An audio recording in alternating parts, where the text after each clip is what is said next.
Welcome back to another episode of The Daily Show. Thank you for your comments. Thank you for everyone who's liked and subscribed. If you haven't, please do. There's bell notifications. There's all kinds of things you can do to see this show on a regular basis.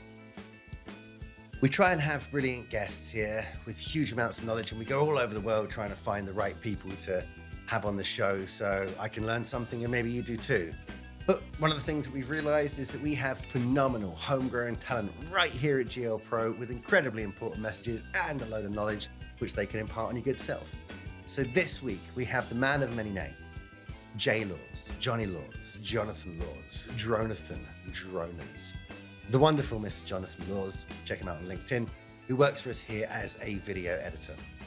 John has had a very storied career, worked in a number of different, quite surprising careers for a decent amount of times, which has really informed the way he comes at creative, how he organizes himself. But as you're going to hear on the length of the show, he's also self-professed not the most confident person in the world, and you could be forgiven for thinking that he is if you've ever watched any of his videos, because he comes across so well. So listen to how a not confident person has put themselves in situations, just has an ethos of just go for it, see what happens, which to me sounds pretty confident, and has basically taught himself ways and means of not only learning tons, but also moving into a career that he wants to do and being, if I'm honest, one of the most confident people I know. Check out the show. He knows more. Ooh. Welcome back to another episode of The Daily Show. On this week, we're carrying on a season of having our employees come on the show. This week, the wonderful Mr. Johnny Laws. Oh, there you are. You surprised me. Underneath your hands, I was pretending I was a puppet, and I realised halfway through, serves literally no purpose whatsoever. When John's not pretending to be a puppet, he works here as the video editor at glprouk UK, also producing a bunch of projects. If you've worked with us, you've probably met John. But before working with us, has a storied career of many things which you don't necessarily get to speak to video editors about. Which is why we thought we'd have John come on. We dressed appropriately. You could have worn longer sleeves, but whatever, we're going to let that go. So for the kids out there, if that wasn't enough, tell some people about yourselves. Hi, Jonathan Laws. Feels weird doing a full name. Goodness. But yes, video editor, creatory person, do tons of things, a wide array of history of creative jobs that I've wanted to be creative in. So I did them myself and then thought, couldn't I help with someone else? What I like about him is how succinct he is. So, let's go back, right? You've done a number of different careers. Yes. Which aren't necessarily in creative. No, very, very far. So tell us about one of them. Let's go back to the start. Okay. Let's go back to the beginning. I was quite a lazy child in that I didn't want to work because life can exist without working. So I didn't really start a proper job until I ended up at Waitrose down the road from my house and thought, this is horrible. Let's move on after 2 months. And kind of from there, just kind of dabbled in loads of jobs. So I was a bar supervisor for about 2.5-ish years, thereabouts kind of thing. Yep. You've got to work in a bar. You have to work in, it's one of those things you have to work in catering. Yeah. I think everyone should have a stint, even if you're in there for a month, of working that kind of job. It's so true. And there's a very clear line between those two things that happen. Yeah, because they treat people well. Yeah. Yeah. Yeah. And then kind of from there, I thought, you know what, I'd be a good police officer. Turns out, no. Oh, okay. I mean, it wasn't awful. Good. I helped people. Because an awful police officer has certain connotations. Kind of things, yeah. So I joined a police force just in like the local area. Oh, what a police force? Do you have any family who have been in the forces, or none? What brought you to it? It was an off comment from my mother when we used to watch The Bill. Okay. And she was like, "I think you'd make a big police officer." I thought, okay, weirdly enough, at the time, I was very unconfident as a person. So I don't know where she came up with this idea. But that kind of stuck through from when I was about 12 when she said it all the way through until 18 was eventually I would work in the force. Wow. So joined up with the special constables in London, which is kind of basically, they're not community. It's really clear we're not community. We are full police officers. We just aren't allowed tasers or cars. The only two things you can't have. And I was with them for a while. So you're just walking everywhere unarmed. Okay. It was, yeah.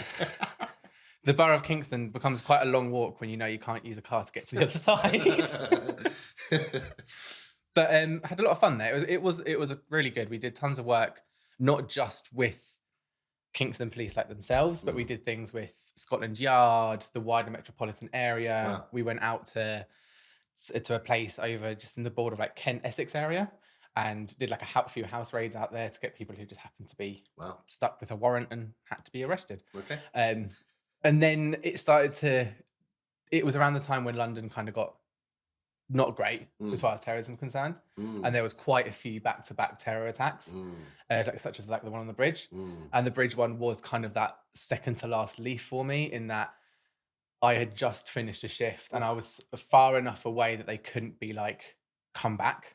And because I was kind of special constable, I didn't have an obligation to, whereas like a full-time police officer would. Sure.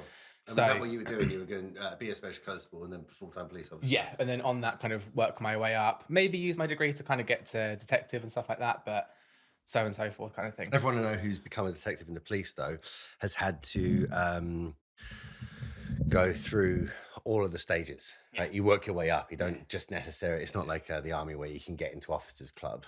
It's, you know, from my experience, it's always been someone who's worked into and then been slowly but surely, like say, taking degrees or something to get higher up. Yeah. So you said, you know, that you weren't the most confident guy. It's not the person I know. Did they give training and such on how to carry yourself, how to be authoritative, like facing the floor? Don't look at me, or whatever. Yeah, and if I'm fine, it's one of the best parts. Right. So the training kind of goes over about a month period of time, and you have theory, and then you have a lot of practical. And in that, you kind of have other people wearing those full body suits where they're fully protected with like big arms, kind of like the dog bitey things, but like everywhere. Wow. Where you would practice small riot situations. They would teach you effectively how to shout at people and how to kind of have that disconnection. Yeah. And they really tell you a lot of the time is that, remember, you are a number. Okay. To that other person, you're not. To that stranger who's in the riot, I'm not Jonathan. No, they don't know who I am. No, I'm a police you're officer. BC 472, right? Yeah, sure. And then that helps for yourself to be like, okay, right now I am. Mine was 5219. Okay. My number, which is actually on my arm as well. Okay. Weirdly enough, and with that kind of training and being told that kind of over and over again during the training, you kind of learn to be like, cool. I am in a riot. I am doing X, Y, Z. Yeah. I am outside a nightclub and there's a 20-man fight, which is a true story, and. Later, I'm putting this face on for now. Yeah, sure.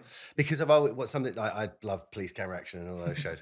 But no matter where I've experienced police doing that from, like where they're based, London, North, Scotland, wherever, it's all the same kind of tone, the same sort of actions. It's like, you know, it's very authoritative. It says it, and interesting. You're saying you go in there saying like, I haven't got a huge amount of confidence, and just to be like, cool, this is how it's done, right? When there's a riot, do these things. That's great.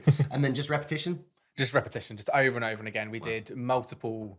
We went up to Hendon, which is like the main headquarters for a lot of training and stuff, and did tons of riot stuff there. We got the horses involved because when you first go next to a police horse, petrifying, horrible. Not a horse. A machine of some sort. They're just up there. I'm 6'3" and I'm. Yeah, but police horses, they get the big horses, right? They get the big old horses and they keep them fit. Yeah. You can see the veins on their legs. Oh my. But that constant repetition, and every now and then you got exposed to spray in the face. You got a little spray as well. Get a little spray in the face. Just because when people are spraying, you might get a bit of spray. It can happen. And you just need to kind of power through that and be like, cool. God, it's a hard job. Let's go. Clearly not the right one from a... No, yeah. So, yeah, where we were, obviously, with all the terror attacks happening back then, it started to get too close to home. Right. And I was like, I was 21, 22 at the time. Sure. And I just got with my now fiance, and I was like, this is risky. Yeah. This is too much. Like, I've got a family, I'm really close with my mum and sister, and they often need me. But it's such a high intensity job. Like, in corporate, you can go into any job, as far as I'm concerned. Like, you know, some you have to train for, some you have to be, you know, the right kind of person for. But I've worked with salespeople who are introverts, right? You know what I mean? And they've been very, very successful. So, you know, anywhere in corporate, you can do it. It's just a case of like, have you done the stuff to get in there? Yeah. But with police, it's like you have to do all that, do all the training, repetition. Now you're good at it.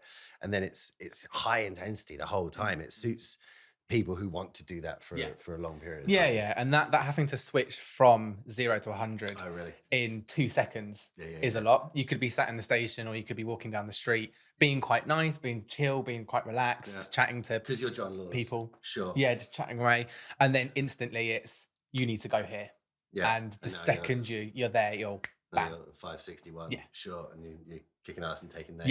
Yeah. And doing whatever you need to do. I mean, he's a sweetheart. Like, you know, I feel like he's shouting at me. I'll be like, oh, mate, it's all right. I'll stop. Literally. Sorry, I'm upsetting you. Stop shouting at me. Okay, so left the force and as a creative guy, jumped straight into loads of creative stuff. No. Okay.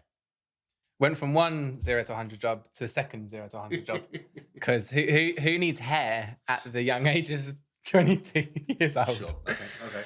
So I went into special needs from there. As a special needs teacher, my sister's got special needs, she's got cerebral palsy. So I've always been in the environment of SEN, went to visit her at school a lot, and I know most of the local schools on a personal kind of level. Okay. And thought, I'll give it a shot. I want to get out of this. I need to earn some money. I suppose if you have a family member who has SEN, then you in some way desensitized to it, like for the rest of us. But for people who haven't experienced that, I imagine it's, you've got to get over the bump of being like, wow, that's really harrowing that this person's in distress, or like, however you need to communicate with them and hold yourself as well. But the fact you've kind of dealt with it, admittedly, with your family members, so very different with strangers, because strangers are weird people. Yeah. So just across the board, right? But you obviously, your sister are a lot more accommodating to you. But at least after doing it that much time, I guess easier step in than potentially it would be for the rest of us. Yeah, definitely. So like I understood, because the school I worked at was quite severe with special needs, and that 90% of the children couldn't talk. Wow. All of them could like walk and do everything else. Most generally feed themselves and dress themselves, but talking was something they just never didn't have. And so I kind of understood that going in. Okay. For a lot of people, especially when I was working there, we'd get supply workers in who just couldn't comprehend why can't they talk. Like they would talk to them and they would just be like, and just walk off. Right. And then go find a fly outside usually and chase it for a little bit. And a lot of people just couldn't get around their head.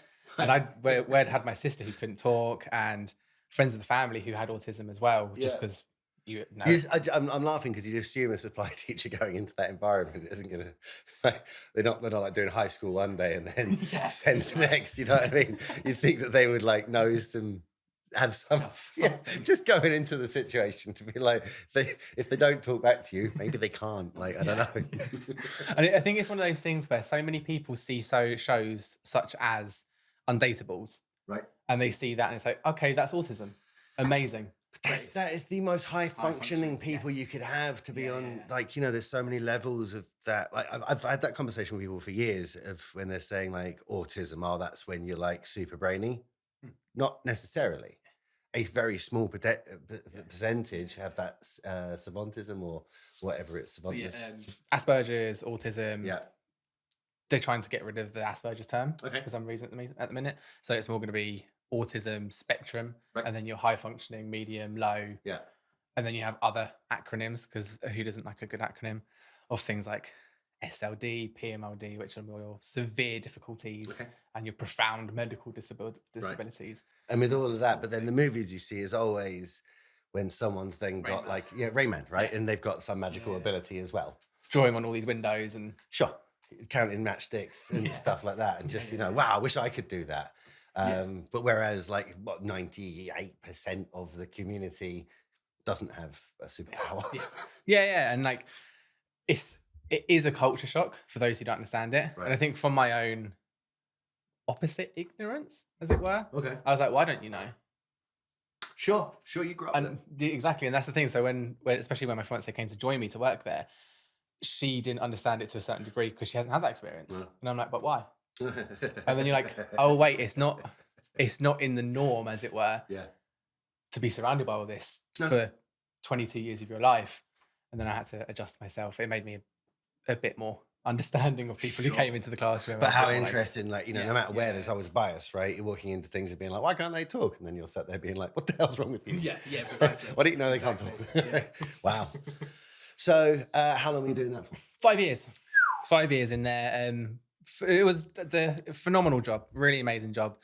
The parts of it that were the toughest were having that personal disconnect. Right. And I think that's where you have the benefits of those who come in who don't know.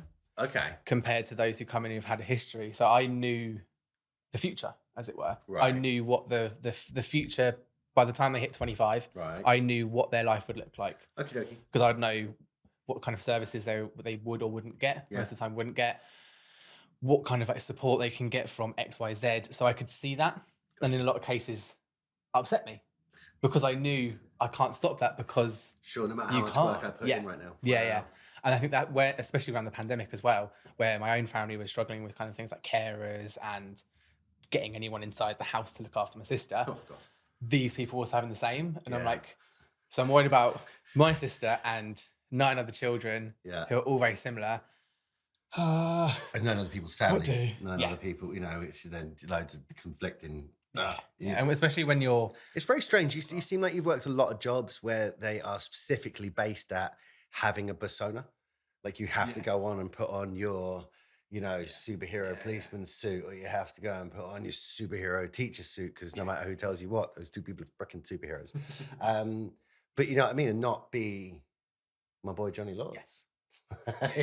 I think that was the biggest part with both of those jobs, was eventually the ability to disconnect was too hard because of how personal those jobs could get. Right. Where with the police, you had such a risk to your own personal life. Yeah.